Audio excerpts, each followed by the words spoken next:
Alhamdulillah, pada malam mulia dan berkat bulan Rejab, bulan berkat, bulan di Isra' Mi'rajkan Rasulullah SAW, malam ini kita bersama tadi salat jamaah, kemudian bersama baca Yasin, dan sekarang ni kita nak mengisi dengan majlis ilmu. Oleh kerana diminta tajuk tadi, jadi saya bagilah tajuk ayat Al-Quran Surah An-Nisa ayat 58 dan ayat 59. Tapi kalau tak sebab 59 tu cukup ayat 68 je lah. Iaitu ayat 58 Surah An-Nisa dalam Quran, pada muka surat 90, tak salah saya lah. Muka surat ni, muka surat 87. Quran muka surat 87. Ayatnya, auzubillahi minasyaitanirrajim. Innallaha ya'murukum an tu'addul amanati ila ahliha wa idza hakamtum bainan nasi an tahkumu bil 'adl. Innallaha ni'ma ya'idhukum bih. Innallaha kana sami'an basira. Itu ayat 58. 59. Ya ayyuhalladzina amanu athi'ullaha wa athi'ur rasula wa ulil amri minkum. Fa in tanaza'tum fi shay'in farudduhu ila Allahi war rasul in kuntum tu'minuna billahi wal yawmil akhir. Dzalika khairun wa ahsanu ta'wila. Itu ayatnya. Jadi saya terjemahkan ringkas ayat 58. Innallaha ya'murukum an tu'adul amanati ila ahliha. Sesungguhnya Allah memerintahkan kamu supaya menunaikan amanah-amanah kepada yang ampunyanya, kepada ahlinya, kepada pemiliknya. Wa idza hakamtum bainan nasi an tahkumu bil 'adl. Dan apabila kamu memerintah atau memutuskan suatu hukum di kalangan manusia, hendaklah kamu menghukumnya dengan adil. Innallaha ni'ma ya'idhukum bih. Bahawa sesungguhnya Allah itu adalah yang sebaik-baiknya memberi ingatan kepada kamu dengannya. Innallaha kana sami'an basira. Sesungguhnya Allah Maha mendengar lagi Maha melihat. Ya ayyuhalladzina amanu atiiullaha wa atiiur rasul. Wahai mereka yang beriman, taatlah kamu kepada Allah dan taatlah kepada Rasul. Wa ulil amri minkum, dan juga kepada ulil amri, yakni pemegang urusan pemerintahan kamu, urusan kamu. Fa in tanaza'tum fi syai'in farudduhu ila Allahi war rasul. Apabila kamu berselisih faham pada sesuatu perkara, maka hendaklah kembalikannya, rujuknya kepada Allah dan Rasul, yakni Al-Quran dan As-Sunnah. In kuntum tu'minuna billah, jika kamu beriman kepada Allah wal yaumil akhir, dan hari akhirat. Zaka khairu wa ahsanu ta'wila. Demikian itulah yang terbaik, sebaik-baiknya kamu lakukan dan sebaik-baik caranya untuk kamu melakukannya. Jadi itulah panduan kuliah kita hari ini. Dua ayat. Ayat yang pertama, Allah perintahkan semua kita. Ayat ini tuju kepada semua orang yang beriman. Innallaha ya'murukum. Kum itu makna kamu. Kamu tu samanya lah kita manusia, dan manusia ni yang tertakluk kepada perintah Allah ni mereka yang beriman, mereka yang ni golongan orang Islam lah. Innallaha ya'murukum an tu'addul amanat. Ya, kamu menunaikan amanah yang banyak. Apa dia amanah? Kita semua tahu lah, amanah sesuatu perkara kepercayaan yang diberikan kepada seseorang. Amanah ini sesuatu perkara yang diberi kepercayaan kepada seseorang, diletakkan kepercayaan untuk seorang tu memegangnya.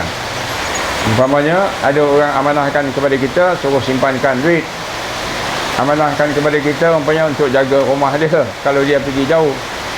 Itu biasalah kita amanah ni kan. Amanah juga termasuklah hak-hak seseorang yang diamanahkan kepada seseorang untuk maknanya menjaganya, melindunginya.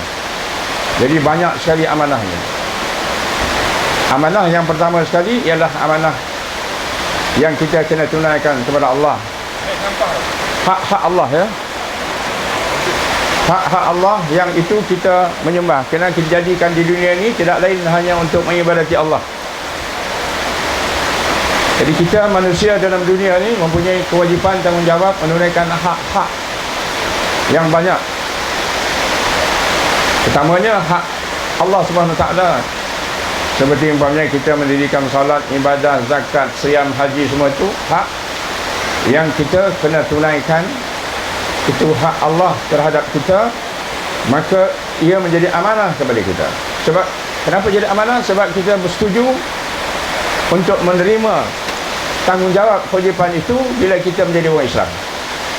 Bila kita melafazkan asyhadu an la ilaha illallah wa asyhadu anna Muhammadar Rasulullah, maka bermakna kita sudah mengikat diri kita dengan suatu perjanjian yang bahawa kita akan mentaati segala apa juga yang Allah perintahkan seperti yang dibawa oleh Rasul.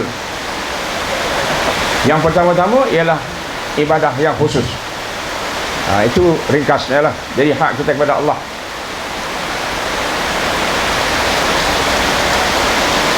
Basah. Itu termasuk hak perempuan yang duduk di situ, hak supaya tidak kena basah. Jadi kena dijagalah hak, ditunaikan amanah, dilindungi sedikit sebanyak lah. Baik. Ayat ini diriwayatkan, ayat yang turun ni tadi ni, ayat yang Allah perintahkan kamu menunaikan amanah tadi kepada ahlinya, diriwayatkan pada ketika negeri Makkah dibuka atau pembukaan negeri Makkah, yakni Nabi sallallahu alaihi wasallam pada tahun ke-8 Hijriah berangkat dengan lebih 10,000 orang sahabat-sahabat sebagai tentera Islam pergi ke Mekah kerana nak memerangi kaum Quraisy yang telah memecahkan perjanjian, mensyabuli perjanjian, iaitu perjanjian untuk berdamai selama 10 tahun yang dikenal dengan perjanjian Hudaybiyah.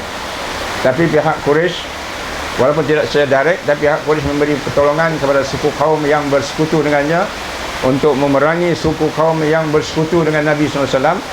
Ringkasnya, maka berangkat Nabi membuka kota Mekah tanpa pun perlawanan kerana mereka Quraisy menyerah diri dan Mekah dibuka dengan aman. Lalu Sayyidina Ali meminta penjaga kunci Kaabah. Ada kunci pintu Kaabah, iaitu Uthman bin Talha namanya, Al-Hajari tak salah saya, lebih kurang gitulah. Uthman bin Talha Al-Hajari, ya. Sayyidina Ali minta serahkan kunci kepada dia, sebab maknanya tentera Islam dah masuk memenangi Mekah, tapi Uthman tidak mau menyerahkannya. Dia kata, kalau Muhammad, aku memang percaya dia, yakin bahawa dia orang yang benar, orang yang beramanah, baru aku bagi kunci. Padahal orang-orang Quraisy memang dah tahu dah, Nabi sejak dari umur belasan tahun pun telah digelarkan mereka Al-Amin. Nabi Muhammad masa umur belasan tahun lagi, jauh sangat lagi dari nak jadi Nabi, 40 tahun, digelarkan oleh Quraisy, bangsa Quraisy Makkah, sebagai Al-Amin, orang yang paling dipercayai atau orang yang sangat beramanah lah. Sebab itu walaupun mereka dah Rasul jadi, Muhammad SAW dah jadi Rasul pun dimusuhi mereka, tapi mereka kena percaya tadi masih ada orang Quraisy musyrikin yang menyerahkan barang-barang berharga mereka untuk disimpan oleh Nabi. Orang kata dititipkan oleh Nabi. Sebab itu bila Nabi berhijrah, Nabi tinggal Sayyidina Ali, kemudian dia kata, nanti engkau ambil segala apa simpanan titipan mereka dulu, orang Quraisy serah kepada mereka. Jadi balik kepada cerita ni tadi, bila Sayyidina Ali minta kunci ni, Uthman tak nak bagi. Tapi kalau aku dapati betul Muhammadnya orang yang beramanah, orang yang dipercayai, aku akan bagi, kata.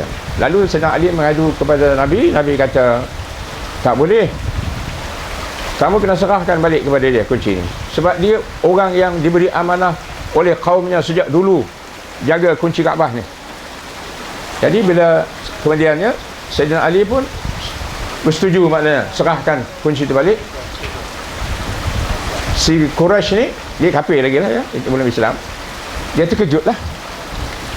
Dia kata, kenapa pula ni? Lalu Sayyidina Ali bacakan ayat Quran ni tadi. Innallaha ya'murukum an tu'adul amanati ila ahliha. Jadi nak menunjukkan bahawa kalau kita benar lah, makna Muhammad ni orang yang beramanah sungguh. Dan tak lama lepas tu dia pun masuk Islam. Itu kisahnya seturun ayat ni lah.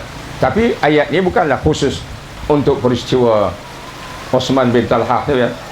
Dan Osman bin Talhah tadi yang pegang kunci itu sehingga bila dia mati, sebelum dia mati diserahkan pada anak dia Syaibah pula. Sebab itu anda kalau pergi ke Mekah sekarang ni ada Babu Syaibah, pintu suku kaum Syaibah tu mana ya? Yang daripada Kaabah ya. Jadi ringkas ceritanya, amanah ini adalah perkara yang sangat penting, sehingga maknanya kepada orang bukan Islam pun mesti kita tunaikan amanah. Kerana peristiwa ini peristiwa antara Nabi Sayyidina Ali dengan Quraisy musyrikin.